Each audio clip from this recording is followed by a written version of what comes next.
Hello friends, this video on molecular basis of inheritance part 23 is brought to you by examfear.com. No more fear from exam. So this was about the transcription process. Now whatever we have discussed, that is in general for any transcription process, but it has been observed that in case of eukaryotes there are certain additional complexities which are experienced which are not there in case of prokaryotes. So let us try to see what are the additional complexities in the process of transcription that takes place only in eukaryotes. So let us look at some of the additional complexities which are found in the eukaryotic organisms. So the first complexity which arises is the presence of exons and introns. We already spoke about them, right? Now it has been observed. So introns are those regions which do not code for proteins. So nobody wants introns because they are anyways not going to code for proteins. So they need to be removed. Now the question is, the more complex an organism is, the more amount of introns are found.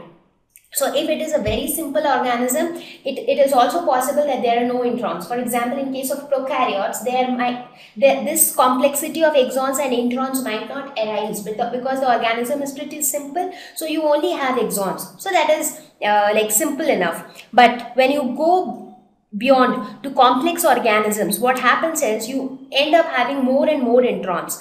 Now what will you do with those introns? You need to get rid of those introns, and that is why RNA splicing has to take place to remove the introns.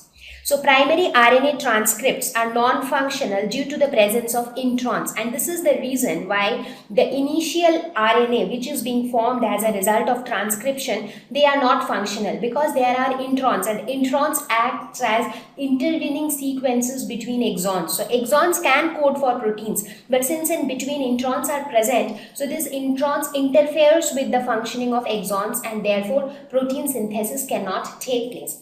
So to find out the solution for this, what is done is, so this one which comes out is the initial mRNA, which is also known as pre-mRNA. So now you know what is mRNA, right? The messenger RNA is the result of transcription. So as a result, to get rid of this, what happens is the process of RNA splicing takes place. So see, this is the reason, due to the presence of introns, even the DNA cannot code for proteins because introns interfere. And these introns and exons are also present in the initial mRNA, which is also known as pre-mRNA.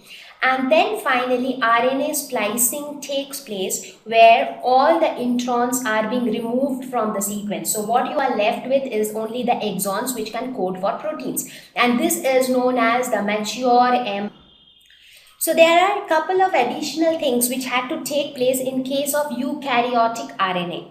Now the eukaryotic RNA must undergo a series of modifications before it is brought out of the nucleus, because only when it comes out of the nucleus it will be able to reach the cytoplasm, and the ribosomes are located in the cytoplasm, and the ribosomes are the sites for protein synthesis. So it has to actually reach the ribosome. Now before it comes out of the nucleus, it has to undergo few modifications, and these modifications involve capping and tailing. So let us see what are these.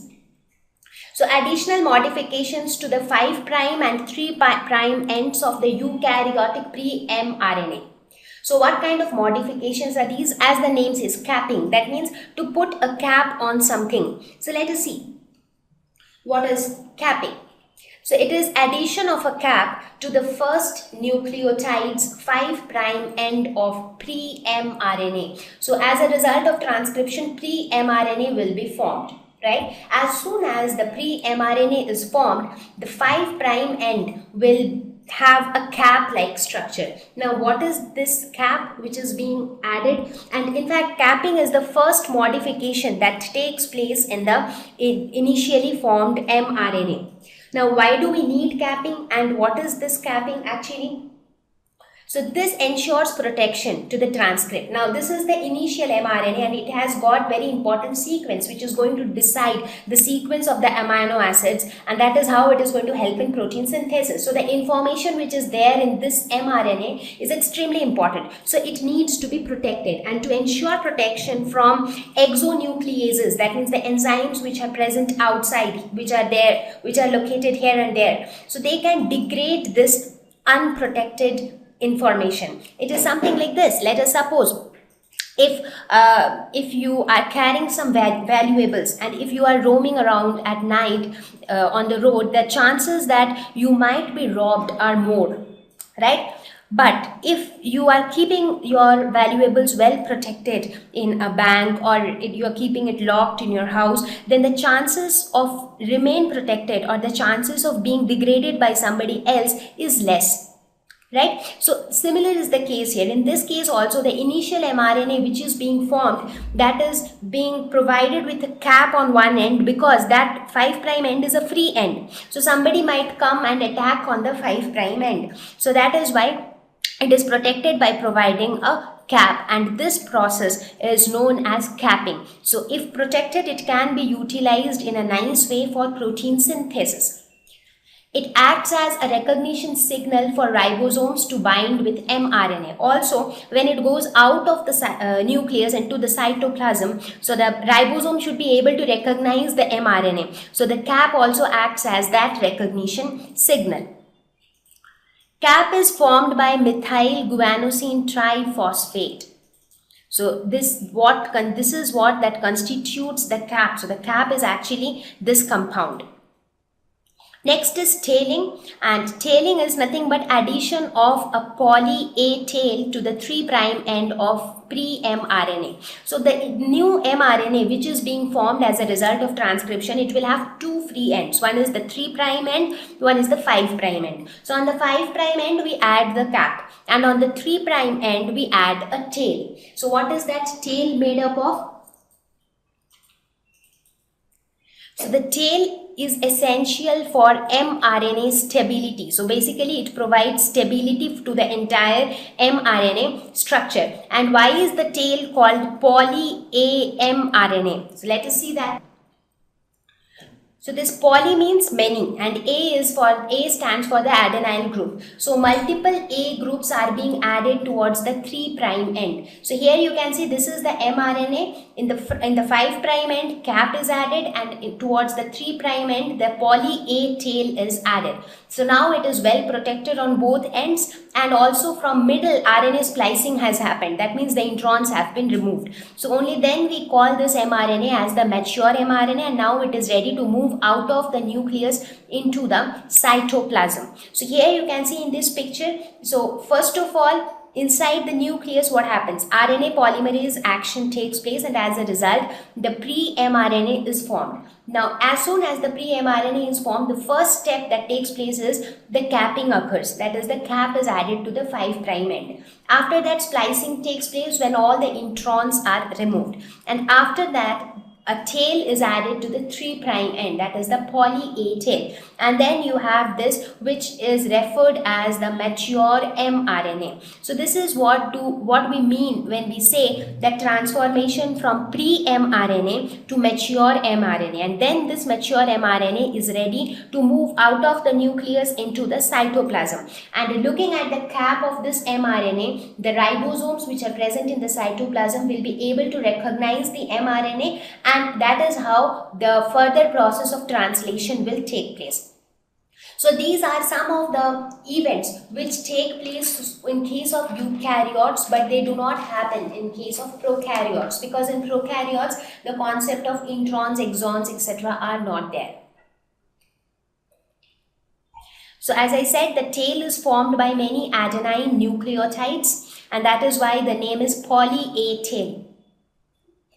So remember this, these are adenine nucleotides. Now, we have spoken a lot about the RNA polymerase enzyme because they play the most important role in the process of transcription. Now, there are many different types of RNA polymerases which exist in case of eukaryotes. In simpler organisms like the bacteria, it is like there is one single RNA polymerase and all the genes are transcribed by the single RNA polymerase. But in case of eukaryotes, multiple RNA polymerase exists and each type of RNA polymerase transcribe different classes of genes. So let us see what are the different types of RNA polymerase which exist in eukaryotes. So three different nuclear RNA polymerases exist and they are RNA polymerase 1, RNA polymerase 2 and RNA polymerase 3. So we have three different varieties of the same enzyme in case of eukaryotes. Now since we have three different varieties, therefore the division of labor occurs in case of eukaryotes, because when you have three different types of enzyme, one will handle one job, the other will handle the other job, and the third will handle a third job. So that is how the work has been divided between these three enzymes. And but this concept is not there in prokaryotes because they just have one RNA polymerase. So that RNA polymerase takes care of the entire transcription process.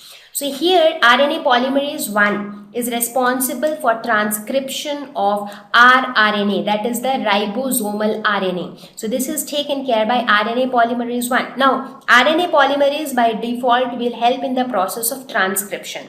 So if it is polymerase 1, it will help in transcription of rRNA, that is ribosomal RNA. If it is polymerase 2, then it will help in transcription of pre-mRNA. So from pre-mRNA, after all the changes take place like capping, tailing and RNA splicing, mature mRNA will be formed. RNA polymerase 3 will help in the transcription of tRNA, that is the transfer RNA. So for all the three different types of RNA, you have three different types of RNA polymerase enzymes. But in case of prokaryotes, that is not the case. All types of RNAs are being transcribed by the same RNA polymerase. Thank you. Please visit www.examfear.com to watch more videos, attempt free online test, get free study material, find tutors and mentors. Thank you once again.